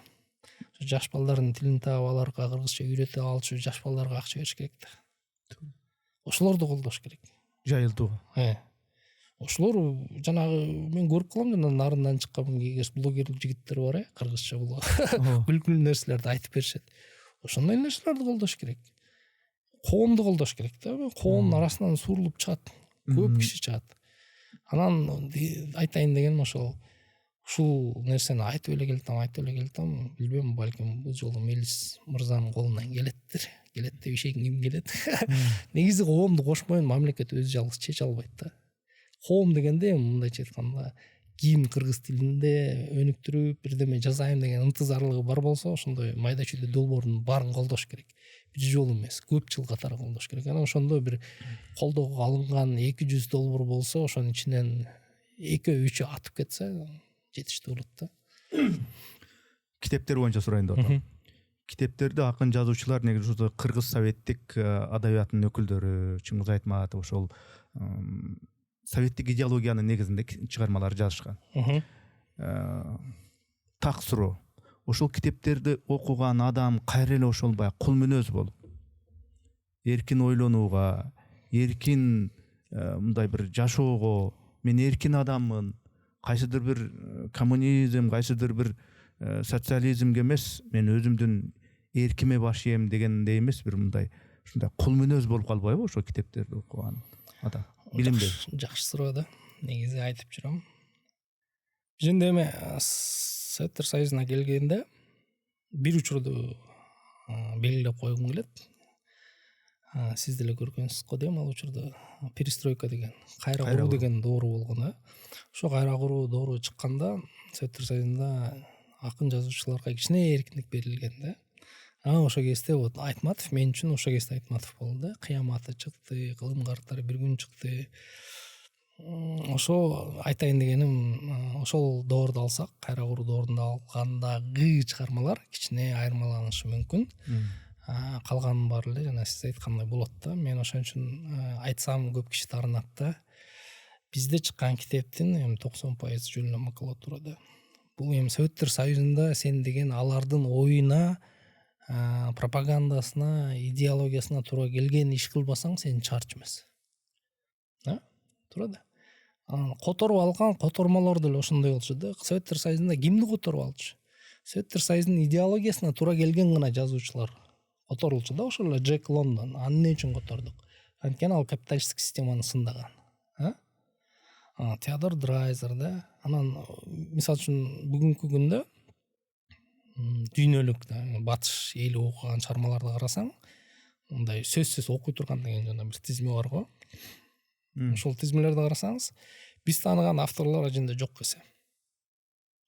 Неге дегенде алар ошо Сөттөр сайындагыдай болуп мындай идеологиялык нерсе менен түзүлбөйт да, көз караштанчы. Алардыкы ошол жана басмаканалар, басма үйлөрү, кайсыларды көп окуп атат, кайсыларга кандай сынын пикир түшүп атат, ошол аркылуу мисалы үчүн бизде да аны деген мындай олуттуу чыгарма катары кабыл албашы мүмкүн, бирок мисалы үчүн ошол эле жана Гарри Поттер, сөзсүз окула турган чыгармалардын немесине кирет да, тизмесинечи. Айтайын дегеним аженде ошол эмнени окуш керек, кайсыл китептер аркылуу дүйнөнү мындай дүйнөгө болгон көз карашын кабылдаш керек, калыптандырыш керек дегенде деле эркиндик керек да. Жана сиз айтканыңыз туура. Бизде Сөттөр сайында мен азыр өзүмө айтам да, мен ошол Сөттөр сайы кезинде китепти көп окуган киши катары ошолордун пропагандасын, баалуулуктарын өзүмө аябай көп сиңирип алган экенмин депчи. Сизге дагы бир суроо. Ошол Советтер Союзу учурунда ошол Кыргызстан ошол мүмкүнчүлүктү жакшы эле колдонгон, адабияты, искусствосу, башка тармактар, киносу аябай өнүккөн, Кыргызда эже эле андай болгон эмес эле, жакшы көтөрүлгөн, билимдүүлөр чыккан, илими өнүккөн деп бир айтышат. Ошол эле учурда биз айтып атабыз, ошо илимин карасаң, адабиятын карасаң, ичинде билинбеген бир линия жатат, сызык жатат. Кул кылуу, сен ушу биздин кулубузсуң дегенчи бар. Неге билинбеген дейсиз? Билинбей эле ооруп коюп чыгып турбайбы? Жок, аны биз эми эркин болгондон кийин билип алган киши болуп атпайбызбы? Эми ошондо кандай болуп калат? Ошол 70 жыл бою биз ал жерде мындай кул болдук, колония болдук деп моюнга алсак болобу, же мунун жарыгы бизге жакшы эле тийди, биз буга рахмат айтышыбыз керек дегендей кабыл алышыбыз керекпи? Биз колониалдык көз карандылыкта болгонубузду кабыл алышыбыз керек деп айтам. Мына эми эле талкууладык, тилибизге деле ошол жүгөн салып койду да, ооздуктап койду тилибиздичи. Анан ошол аркылуу айтып атат аларчы, мына улуу орус тили болбосо, кыргыз тили өз алдынча терминология, илимий терминологияны илимдин тили боло албайт эле. Технологиянын тили боло албайт, анткени анын мүмкүнчүлүгү чектелүү депчи. Эми ойлоп көрсөңүз. Мамлекетибиздин туш тарабы бүт темир тор, Сөттөр Союзу толугу менен жабык болчу да, сырт менен өз алдынча катнаш түзө албайсың. Азыркы Түндүк Кореядай. Билбегендер ошо да Түндүк Корея жакшы үлгү болот да. Өз алдынча эч ким менен алака түзө албайсың. Алака башка өлкөлөр менен Москва аркылуу түзүлөт. Орусча сүйлөгөндөр аркылуу түзүлөт. Анан ошолор сага терминологияны түзүп, сага жөнөтөт. Анан сен ошону которуп алганга эле укугуң бар да. Анан кыргыз тили кантип ошондой немеде туруп, акыбалда туруп анан илим жаратат? Кантип жаратат? Жарата албайт да. Анан сен ооздукту мондайынан салып мындай эрге бекен байлап турган, сен колуңан эчтеке келбейт деп койсо, эми ошого ишенип алгандар көп да бизде. Кыргыз тилин өнүктүрөм дегенден мурда ошол нерсени чындап эле ошондой болгон деп моюнга алыш керек го дейм. Ошол нерсе болуп атпайбы, жанагы эмне үчүн жана орус тили аркылуу жаңы сөздөр алыныш керек деген ченемди алып салыш керек. Мен эмне үчүн ошон үчүн күрөшөм? Анткени мындай да, биз дүйнө менен азыр алака кылып атабыз да. Эмне үчүн биз компьютерде эле жазбайбыз? Компьютерде эле. Мюнхенде эле жазбайбыз. Нью-Йоркто эле үй менен жазсаң эмне болот? Орустар жазган Япония деп, Жапан деп эле. Шыңжаң, мына өткөндө жанагы ошондой Фейсбукта талкууладык, жана кытайлык кыргыз жигит менен Мао Цзэдун деп эле, Цзэдун деп эле, анан жолу азыр эсимде кетти, мындай Мао кандай эле? Маозың деп эле алсак болот экен да. Эмнеге биз тилибиз келбеген цызын кошуш керек? Орус айткандай айтышыбыз керек. Кытайдын аттарын эмне үчүн түз эле алып алсак болбойт? Корейлердин аттарын эле түз эле алып алсак болбойт? Ал эмес азырга чейин өзүбүздүн эле тиги Жалалабадда Жалалабад түшүнчүрөк. Биженде бизде ушуну айтсаң эле чычалашат. Орус тилинин орфографиясы менен кыргыз тилинин айырмаланышат да. мындай кыргыз тили жөнүндө айтып атсаң, сен орус тилине каршы чыгып аткандай кабыл алышат да. Чынында биз кыргыз тилиникин талкуулап атабыз да, кыргыз тилиникин биз орус тилине такыр тийишкен жокпуз да. Орус тили өзүнүкүн кыла берсин, биз өзүбүздүкүн кылалы. Эми ошого деле эч ким каршы болгон жок да. Өзүбүз каршыбыз. Анан кызык эле нерсе да, мисалы үчүн анда китептерди кайра чыгарыш керек болуп калат экен дейт өткөндө бир агай. Эми азыр мындай реформа кылып, бир тамганы өзгөртсөң, китептин баары кайра чыгарасың. Анын айырмасы кайсы? Сен бир тамганы өзгөртөсүңбү же 3 тамганы өзгөртөсүңбү, бир эреже өзгөртөсүңбү же 30-ун өзгөртөсүңбү? Айырмасы жок да, баары кайра жазасың. Эгер кайрадан китептерди чыгарып, жазгандардын нормаларын кайрадан чыгара албасаң, анда сенин нең мамлекет да. Сизге дагы бир ушул тилдин тазалыгы боюнча суроо да, Жорбек мырза. Мына 7 облус бар. Диалект бар. Ошто ака, ука, Жорбек ака кандайсыз деп сүйлөй берет. Ал андан башкача боло албайт. Себеби турмушта негизи ошондой ал жакта. Баратыр, жатыр, батыр деп талашта айтат. Ал жасалмалуулук эмес, болгону ошентип сүйлөшөт. Баткенде кебеден го, кебе кеп калыпсыз дегенде келди, кетти деп ушундай өзүнүн диалектиси менен сүйлөйт да. Ал жасалмалуулук эмес, турмушунда ошентип сүйлөйт. Ошол эле көлдө, нарында дегендейчи. Ошондойду кээ биркилер, силер кыргызсыңарбы же сартсыңарбы? Же баланчасыңарбы дейт да. Анан негизи ошондой диалектилер, ошондой говорлор, ошондой баягы аймактык ошондой сүйлөөлөр бул кыргыз тилин жок кылуучу бир элементтерби же бул тилдин байлыгыбы? Жана мындай болуп атпайбы, жанагы адабий тил деген норманы кайра эле орус тилинин келиши менен алдык да. Анан мен жанагы акыркы видеомда айтып атпаймынбы, Тыныстанов менен Сагынбай эмне үчүн кагышты? Тыныстанов ал ошо кыргыз тили үчүн эмгек кылган киши, эмгеги зор, аны эч ким танбайт. Бирок Сагынбайдын манасын окуп көрүп айтып атат да, сиздин манасыңыз өзбекчө жазылып калыптыр депчи. Сагынбайдын манасын айтып атат ошентип. Ана жуйт бетиңди, ана жууду бетине, мына жууду бетине, анан бирдеме деп, а киши мен жана айтып атканым ушу да, Сагынбайдын манасы ошо 100 жыл мурун кыргыз кандай сүйлөгөнүнүн үлгүсү да. Анын үчүн карасаңыз, ошо бүгүн ичкилик диалект деп аталган диалектилер деле, таластыкы деле бар эле жүрөт да. Анан ошол үлгүнү алып карасак, Совет бийлиги киргизгенге чейинки кыргыз тилинин үлгүсүн жазылып калган алып карасак, эч кандай бөлүү жок. Сагынбай ырдап атат, нанүштө деп манаска кошуп эл алдында айтып атат. Ал кезде азыркыдай, аның болбойт десе, анда Сагынбайды ошондон тытып өлтүрүшмөк да ордунан. Ал эгер ошол нанүштө деген сөздү, кадимкидей эле колдонуп эле эл алдында айтып атса, демек ал кездеги эл сеники туура эмес деп бири-бирин туткан эмес го деп мен ойлойм да. Кайра эле жанагынтип айткым келбейт, бирок мындай талдап келсең ушуга келесиң да. Ошол тилди адабий тил деп бөлүп, диалектизмдер деп бөлүп жарып койгону кайра эле советтик бийликке байланыштуу болуп атпайбы? Орус тилинин келишине байланыштуу болуп атат. Анан ошол жанагы Касым Тыныстановдор Сагынбайды сен мисалы үчүн эмне үчүн сен манасың деген 4 саптан уйкашпай калды деп атат.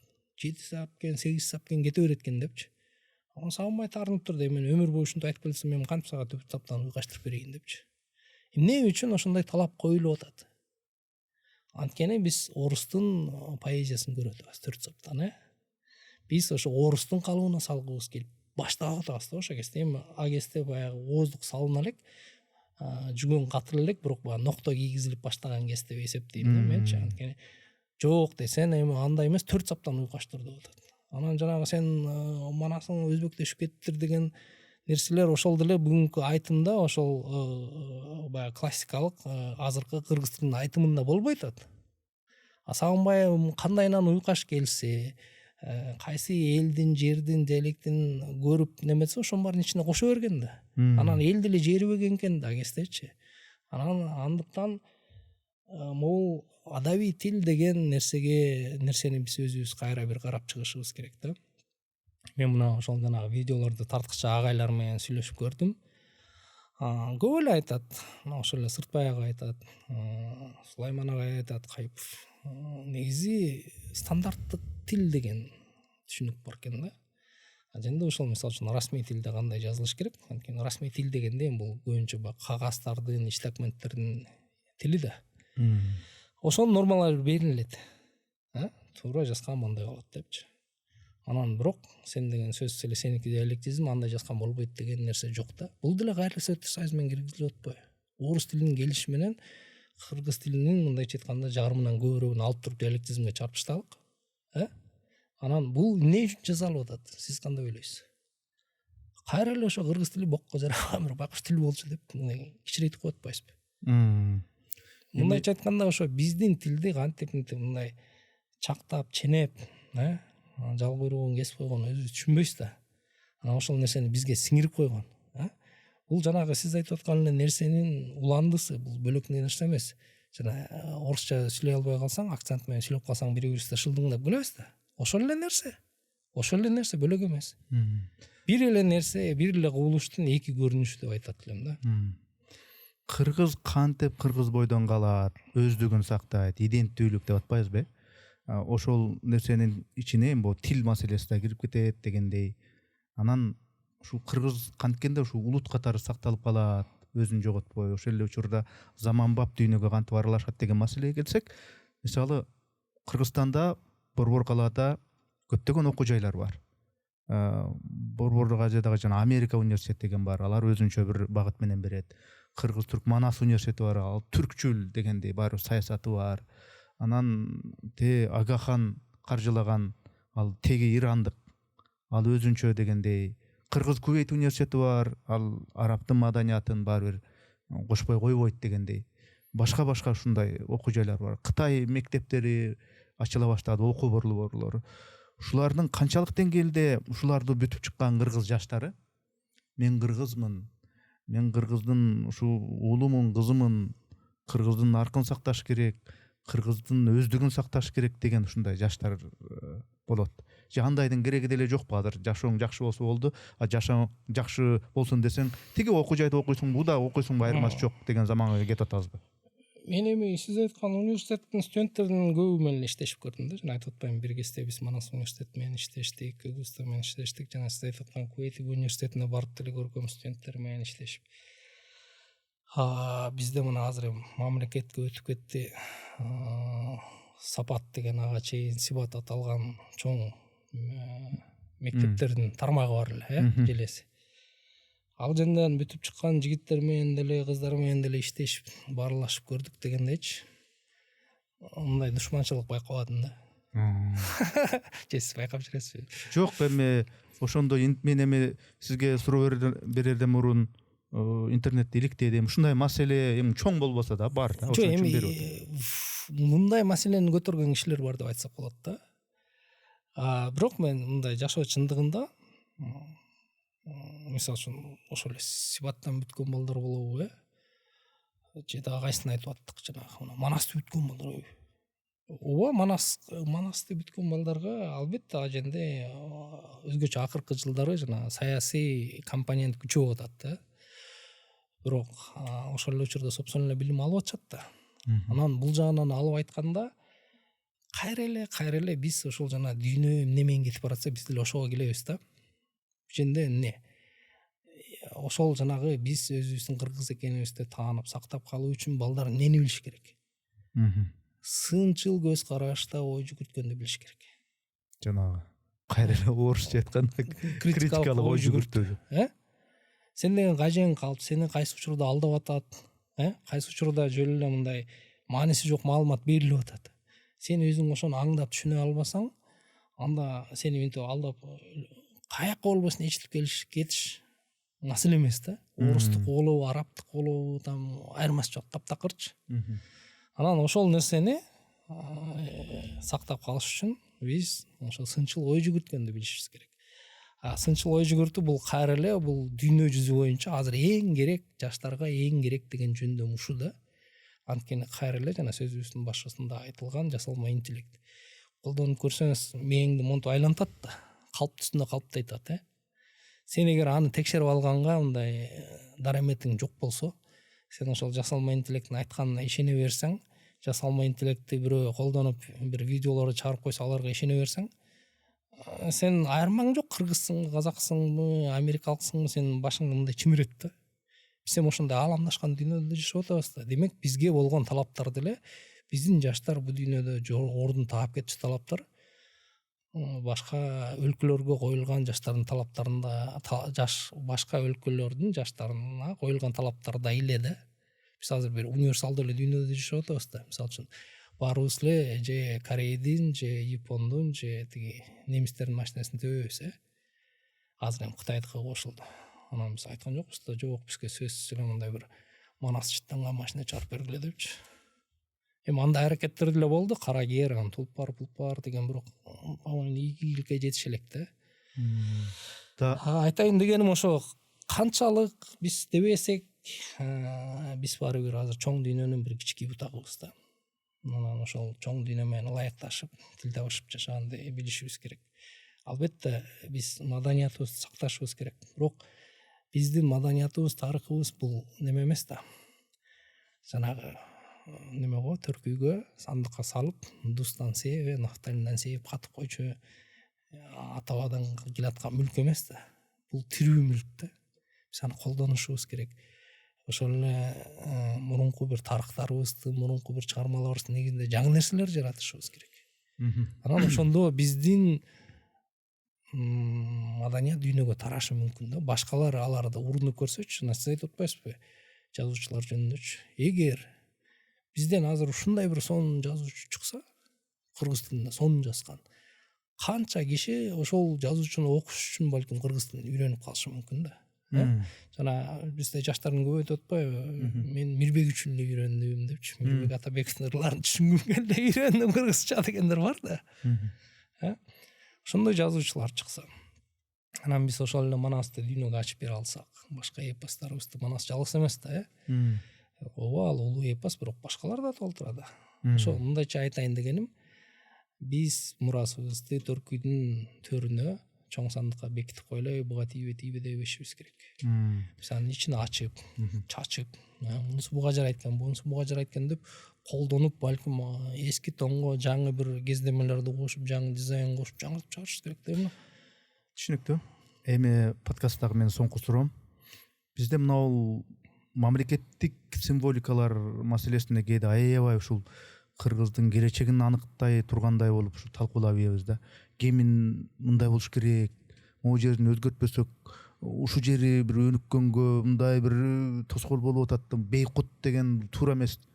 Ушул кедергисин тийгизип атат барган сайын деп. Анан Манастын айкелин койгондо дагы бул Манас эмес деп аябай кырылышабыз да. Же болбосо ушул башка туу маселесине келгенде деле туунун четиндеги жанагы күндүн нурлары, анан күн карама деп ушунчалык канчалык деңгээлде ушул нерсе мындай маанилүү? Кыргызстандын келечеги үчүн бул канчалык деңгээлде маанилүү? Эми бир кезде мен өзүм деле ушуларга аябай маани берген кишилерден элем. Калп айтпайын. Азыр эми кичине бөлөкчө мамиледемин. Көп деле айырмасы жок дегенчи. Бирок эстетикалык жактан алганда мага мисалы үчүн эски туу мындай жөн эле өзүмө көбүрөөк жакчу эле да. Билбейм. Жаңысы жаман деп деле айтпайм, мен жеке мага жакпайт. Жакпайт эмес, эми эскиси көбүрөөк жагат деп айтсам туура да. Анан көп киши үчүн бул символикалардын мааниси чоң. Алардын пикирин да сүйлөшүбүз керек. Бирок ошол нерселер биздин өнүгүүбүз үчүн маанилүү деп мен айтпайт элем. Андан башка өтө маанилүү олуттуу нерселер бар. Ооба. Көп нерсе бар. Бизде эми кайра эле жана тилибиз эмне үчүн балдардын тили орусча чыгуу деген маанилүү нерсе да. Анан эгер ошону чече албасак, анан кандай туу болору бизге кандай жардам берет? Аны чечиш үчүн кайра эле жана сөзгө эле кайра эле мынтип айланып эле киребиз да. Анткени чындап эле маселе ошондо болуп атпайбы? Айланып келип эле. Мындайча айтканда бул өзөктүк маселе да. Ошон үчүн жанагы тиягынан айлансаң деле, биягынан айлансаң деле ушул эле бир маселеге чыга бересиң да. Биз былтыр мурдагы жыл болуп кеттиби? медиада кыргыз тили боюнча да изилдөө болуп ошчонго кеңешчи болдум эле да. Эмне үчүн мен бул медиа талаада кыргыз журналистикасы, кыргыз тилдүү журналистикасы, орус тилдүү журналистикасына караганда чабалыраак, сапаты начарыраак деген бир изилдөө болгон. Аны изилдей келгенде деле ал нерсе такталган жок. Кыргыз тилиндеги журналистиканын эч кандай сапаты начарыраак эмес. Бирок маселе бар. Маселе кандай? Жанагы эле эмнени туура жазыш керек деген чыр чыга берет да. Тиги туура эмес жазылып калды, бул туура эмес которулуп калды деп өлө беребиз да. Анан мындай изилдеп келгенде деле ошол эле айланып отуруп, бир жылдан кийин аягы жанагы 74 параграф кыргыз тилиндеги сөздөр орус тил ченемине ылайык жазылыш керек деген нормага барып такалды. Эмне үчүн балдардын башы оруш керек, коён деп жазыш керекпи, ё менен жазыш керекпи, кайсы учурда аю деп жазыш керек, кайсы учурда коёюн, соёюн деп жазыш керек. Кайсы учурда ю менен, кайсы учурда ый менен. Эмне үчүн кишинин башы ошого оруш керек? Бул баш оорута турган маселе эмес да. Ошо йоттошкон тамгаларды алып салыш керек деп айтып жүргөн агайлар көп, эжелер көп. Мен да ошолорду колдойм. Алып салыш керек. Тил колдонгонго балдарга жөнөкөй болуш керек да. Сен Жээнбеков деп жазганда, мисалы үчүн аны там менен жазасың же тескери менен жазасың, айырмасы кайсы? Бир калтырып коюш менен жаза бер да дегеним. Ошентип изилдеп талкуулап келсең, кайрылуу ошо азыркы кыргыз тилинин эрежелерине барып такалат, Ошо кыргыз тилдүү медиалардын сапаты начар деген нерсе көрсө ошол нерсеге эле барып такалат экен. Жазуу эрежелеринечи, чынтыгында келгенде материалдын өзүнүн сапатын алып караганда андай жок. Демек бул нерсе оңой эле турбайбы? Азыр мына Садыр Жапаров же Ташиев бир мыйзамың башкаң деле карабай элечи. Бул негизи болбойт деп туруп жана Оштун жээгин, Ак Буранын жээгиндеги көп объектилерди ал деп атпайбы? Могу жерде салынсын десе салынып калып атпайбы? Анан ошол сыяктуу эле бир калем менен, бир кол коюу менен эле могу мындай болсун дей турган эле маселе. Аженде мыйзам боюнча ушундай каралып калган экен, жогорку кеңеш керек да. Же баары бир келип эле эки кишинин мындай кылып койгула деген маселесине байланыштырбайбы? Эми биз жоо чапкыла деп эч кимден мындай бир талап кылган жокпуз да. Балдарыбыздын жашоосун жөнөкөйлөтүп кое болчу. Ошолор кыргыз тил дегенде заарканбасынчы. Анткени тил деген бул табигый нерсе да. Сен аны жазганда кандай уксаң ошондой жазышың керек. Кыргыз ошентип жашап келген да. Кандай укса ошондой жазыш керек. Бизди ошол мүмкүнчүлүгүбүздөн ажыратып коюп атпайбы? Анан ошон үчүн жана кыргыз тил десе балдар эмнеге ыйлайт? Анткени ушунча көп эреже, аларды сактап жазыш өзүнчө эле бир чоң маселе да. Бул учурунда талкууланган маселе да. Ошол жана Касым Тыныстанов үндөштүк мыйзамын калтыралы да ошон үчүн күрөшкөн да. Анан биягынан Юдахин чыгып жок. Сабаттуулук деген бул жөнөкөй эле көчөдө тезек туруп, терип жүрүп, кылып койчу нерсе эмес. Бул баягы неме айтып атам да. Неме жөн эле. Бул жерде ана катарычы мындай жөнөкөй нерсе болбош керек, ага үйрөнүш керек деген да. Анан ошо менен жана 40-жылкы эрежелер кабыл алынганда кыргыз тилинин жазуу эрежелери аябай татаалдашып калган. Мисалы үчүн коёюн, соёюн деген сөздөрдү район, майор, мунун баарын жана Сыртбай агай жакшы айтып берет. Ошол кишинин мисалдары да. Эмне үчүн бир учурда ё менен жазасың, бир учурда ый менен жазасың? Анан балдар эмес, ошо ага эжелердин өздөрүнүн баш чийит да. Анан биз ошол татаал эрежени балдарга үйрөнгүлө деп кыйнайбыз. Алар үйрөнгүсү келбейт. Анан шатыратып баарын эки коет. Анан жалаң эки алып атса кайсы бала анан кыргыз тилин үйрөнгүсү келет. Келеле биз балдарга жөнөкөйлөштүрүп берели. Ошолор жанагы айтып жүрүшпөйбү эжелер делечи. Канча айтсаң деле болбой эле анан коёюн, соёюн деп ый менен жазып коюшат. Эми ошого жол берип койбойлу ужул элечи. Анткени табигый түрдө биз өзүбүз ошентип сүйлөйбүз. Анан дегеним ошо тилибизге өзүбүз салып алган ооздукту өзүбүз чыгарып койсок, балким тилибиз бир жакшы жагына оңолуп кеткиси бардыр. Мен айтпайм, что ушуну алып салсак эле дүркүрөп өнүгүп кетебиз деп. Жок. Берип койгула ошондой мүмкүнчүлүк жаштарга кыргыз тилин колдонгон оңой болсун. Сен жаштарды кыргыз тилин үйрөн деп атасың. А бирок кайрылы бар орус тилин ченемдерин үйрөнүп атпайбы? Нью-Йорк деп жазганда орус тили менен жазып атат да. Мындайча айтканда терминологиянын баарын орус тили менен жазып атат да. А эмне үчүн биз ошол терминологиянын баарын өзүбүз эле алып туруп жанагы учурунда тиги Тыныстанов баштаган тиги терминком, тиги латын тамгасында киргизип атканда жаңы терминдерди которушканда ошондой эле которуп койсок болбойт. Ал табигый жол да, ал жасалма жол эмес. Биз азыр тилибиздеги жасалмалык жасалмалуулуктан ошо салынган ооздуктан кете албай атабыз да. Анан ооба, эгер эрк болсо, ошо эрк жөнүндө сурайын. болсо, аны Бат негизи эле бат жасап эле. койсо болот. Мисалы үчүн ал кандай кылып өзгөртүш керек деген талкуулар жүрүп атат да. Анткени эмне үчүн жүрүп атат? Анткени баарыбыз эле көрүп атабыз. Тил колдонуу, кыргыз тилин колдонуу жасалма түрдө татаалдаштырылган. Ошону эле алып салалы деген ойда. Анан аны алып салса, менимче эч ким деле каршы болбойт. Эмне үчүн ушу орустарда, мисалы үчүн Санкт-Петербург шаары мурда башкача аталчу. Ленинград. Ленинград деп, алар өзгөртсө боло берет. Биз мына ол спикерибиз баш болуп кыргыз тил деп жакшы маселени көтөрөт дагы, анан ушул 4 райондун, Бишкектеги 4 райондун атын өзгөртө албай эле келет абыз. Мен эми башка жер суунун аттарын айтпай эле коеюн. Лебеденовка, Петровка, анымыларды айтпай эле коеюн. Анан же болбосо ошол Ош шаарындагы Лениндин эстелигин алып коюуга дагы канчалаган жылдар кетти. Аякты карап, буякты карап отуруп, ушундай маселеде мындай бизде мындай өзүбүздү өзү жүгөндөп турган бир табигый коркуу барбы? Же болбосо сиз кандай ойлойсуз? Мында бул Путин дагы кабак кашы менен коркутуп турабы же кандай ойлойсуз? Же өзүбүздөн? Жок, эми бар.